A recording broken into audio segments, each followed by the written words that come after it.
사랑하는 교회 여러분, 문인서 목사입니다. 우리는 사순절기를 보내며 구약 성경을 통독하는 특별 새벽 기도회를 하고 있습니다. 하루에 22장에서 한 23장 정도 되는 구약의 말씀을 읽으면서 사순절 기간 동안 구약 성경을 통독하고 있습니다. 물론 이제 많은 분량의 말씀이기 때문에 어려움이 있지만 그래도 우리가 이에 도전하고 또 구약 성경을 통독함으로 말씀의 능력을 경험할 수 있는 우리 동독의 모든 교우들 되시기를 바랍니다. 그렇게 말씀을 우리가 함께 읽으며 말씀의 배경을 살펴보고 있는 가운데 있는데 오늘은 에스겔서입니다. 에스겔서는 저자 에스겔이 하나님께로부터 계시를 받고 환상을 보았던 BC 593년으로부터 BC 571년까지 약 22년간 직접적인 역사적 배경으로 이 말씀이 기록이 되었습니다. 이 시기는 북왕국 이스라엘이 아수르에 의해서 멸망했던 BC 722년으로부터 한 130여 년의 그런 시간이 흐른 시기이며 남왕국 유다도 중근동 열강들의 시달림을 받아서 풍전등화의 위기에 처해 있는 실로 격변하는 역사의 과도기에 놓여 있었습니다. 본서의 내용을 보다 잘 이해하기 위해서 당시 시대적 상황을 우리가 살펴보게 되면 여호와 신앙을 버리고 또 음란한 가나안 우상을 섬기던 북왕국 이스라엘은 BC 722년 당시 근동 지역의 최강국이었던 아수르에 의해서 멸망당하게 됩니다. 그러나 그렇게 강대했던 아수르도 BC 612년 바벨론의 왕이었던 나보폴라살에 의해서 멸망당하고 바벨론은 이 중근동 지역의 새로운 강자로 부상하게 됩니다. 뿐만 아니라 바벨론 왕이었던 나보폴라살의 아들이었던 느부갓네살은 BC 605년 애굽왕 바로 느고와의 갈그미스 전투에서 크게 승리함으로써 명실상부하게 바벨론은 중근동의 패권자로 등장하게 됩니다. 이와 같은 국제 정치의 혼란기에 유다는 역사의 주관자이신 전능하신 하나님을 의지하기보다는 강대국을 의지함으로써 활로를 찾고자 했습니다. 그러나 유다의 지도자들은 국제 정치에 대한 감각이 없었으며 대외 정책에는 일관성이 없었으므로 오히려 이러한 혼란스러운 정책으로 인해서 멸망을 촉진시키는 그런 결과를 가져오게 됩니다. 이런 양상은 유다 말기 역사에 잘 나타나고 있는데 아수르를 돕기 위해서 애국과 교전하던 무기투 전투에서 요시아가 전사하게 되죠. 이후 그의 아들 여호아스는 역시 애굽의 볼모로 잡혀가 죽임을 당하였고 그 애굽의 도움으로 왕이 오렸던 여호야김은 처음에는 애굽의 조공을 바쳤으나 바벨론의 느부갓네살의 세력이 커지자 바벨론을 섬겼으며 다시 정책을 바꾸어 바벨론의 반역을 꾀하게 됩니다.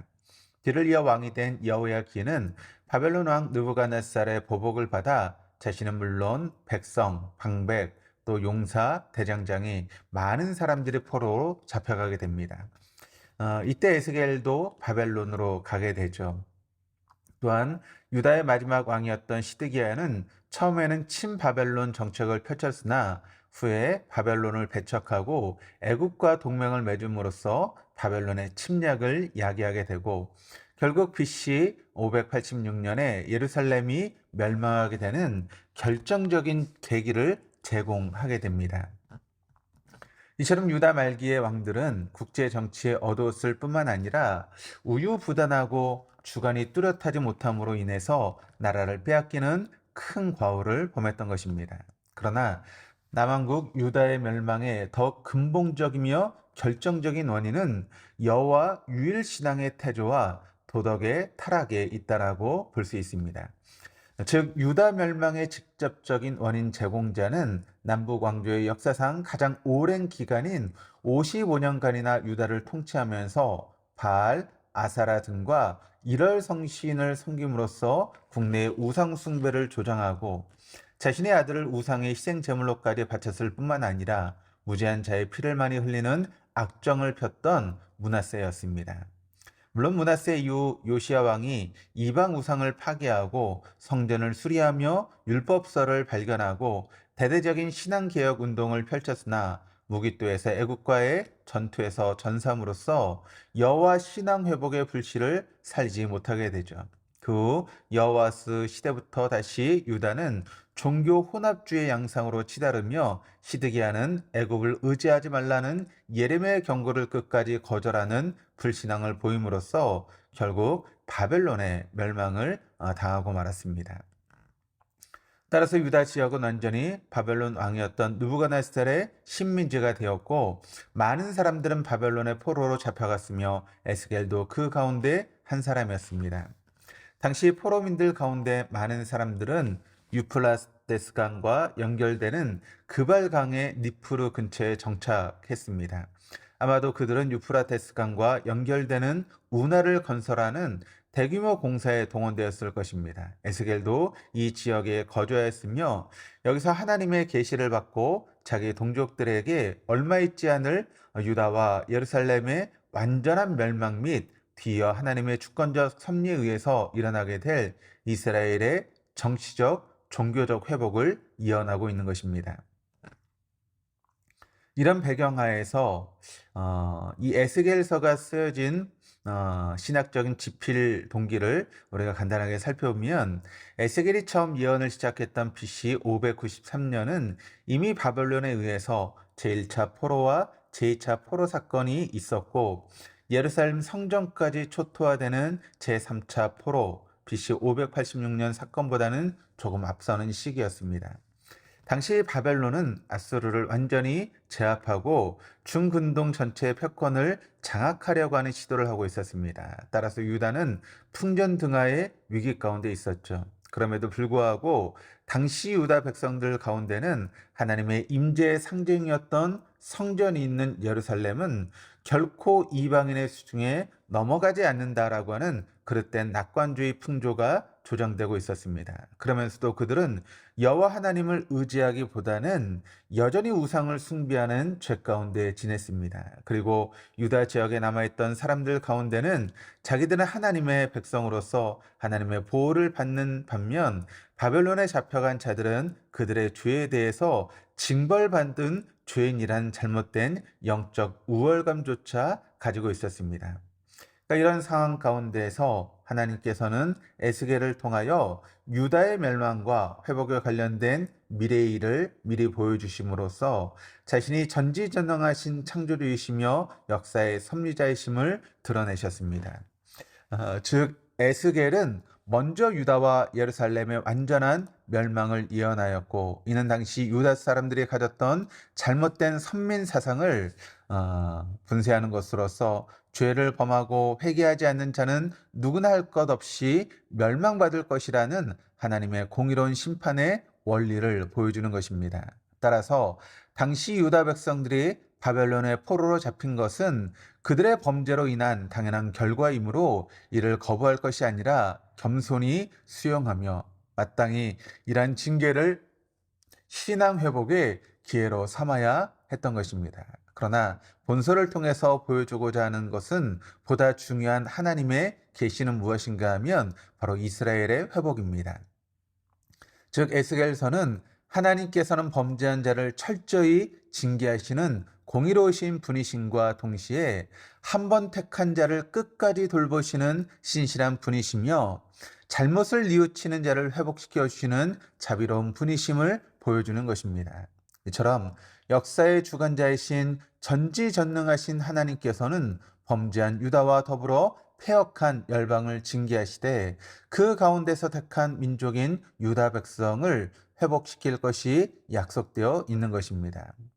에스겔서는 이처럼 포로 귀환을 약속하되 정치적인 회복보다는 성정과 예배의식의 회복에 더 큰 강조점을 둠으로써 택한 백성이 하나님과 더불어 교류하며 하나님이 원하시는 구속사의 주역으로서 사명을 잘 감당해야 될 사명이 있다라고 하는 것을 암시하고 있습니다.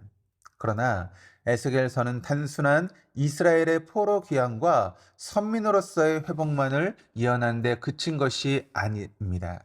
실로 구약 이스라엘이 예표하는 바 신약 시대의 영적 이스라엘인 성도들이 신약 시대에 경험하게 될 하나님 나라의 영광과 더 나아가서는 그리스도의 재림 이후 경험하게 될 새 하늘과 새 땅에서 하나님과 교제하는 가운데 경험하게 될 미래의 영광을 예언함으로써 모든 성도들로 하여금 하나님의 백성으로서 충실한 삶을 살아갈 수 있도록 격려하기 위해서 바로 에스겔서를 기록하고 있는 것입니다.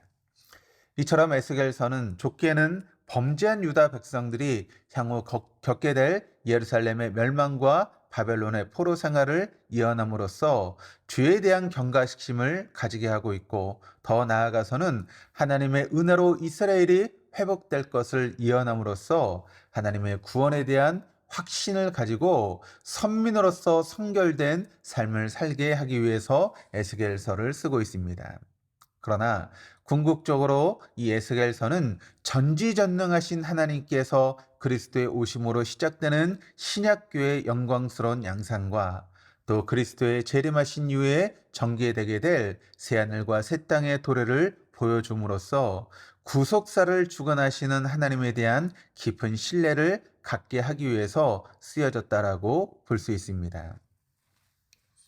그러므로 이 에스겔서에 담겨져 있는 하나님의 그런 뜻을 발견하고 하나님을 깊이 신뢰함으로 나아갈 수 있는 우리 동독의 모든 교우들 다 될 수 있기를 주님의 이름으로 축원합니다.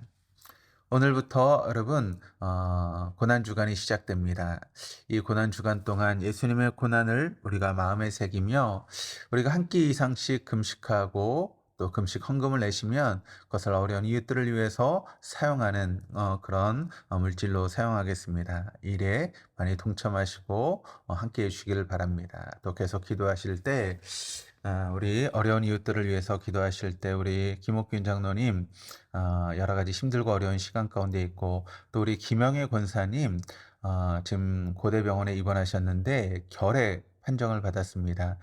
그래서 1인실에서 지금 치료를 받으셔야 되는데 권사님이 계시지 않는 상태에서 우리 김옥균 장로님 혼자 이제 머무시게 되는데 잘 걷지도 못하시는 그런 상황 가운데 혼자 지내셔야 되는데 위에서 좀 기도해 주시기를 바랍니다. 또 우리 김영애 권사님도 결핵이 잘 치료되어서 퇴원하실 수 있도록 위해서 기도해 주시고, 우리 노신옥 권사님과 한나 권사님, 집사님들을 위해서 기도해 주시고, 계속 항암 중에 계시는 우리 김재영 장로님 완치되시는 그 순간까지 어려움 없이 잘 지내시고 완치 판정을 받으실 수 있도록 위해서 기도해 주시고, 코로나에 확진되고 또 어려운 가운데 있는 성도들, 특별히 우리 장윤 선사님 지금 여러 가지로 어려운 가운데 있습니다. 하나님 우리 전사님을 붙들어 주셔서 치유되게 하시고 후유증이 없이 나음을 얻을 수 있도록 위해서 기도해 주시고, 모든 코로나에 걸렸던 확진자들이 후유증이 없이 깨끗하게 나음을 얻을 수 있도록 여러분 기도해 주시기를 부탁드립니다. 감사합니다.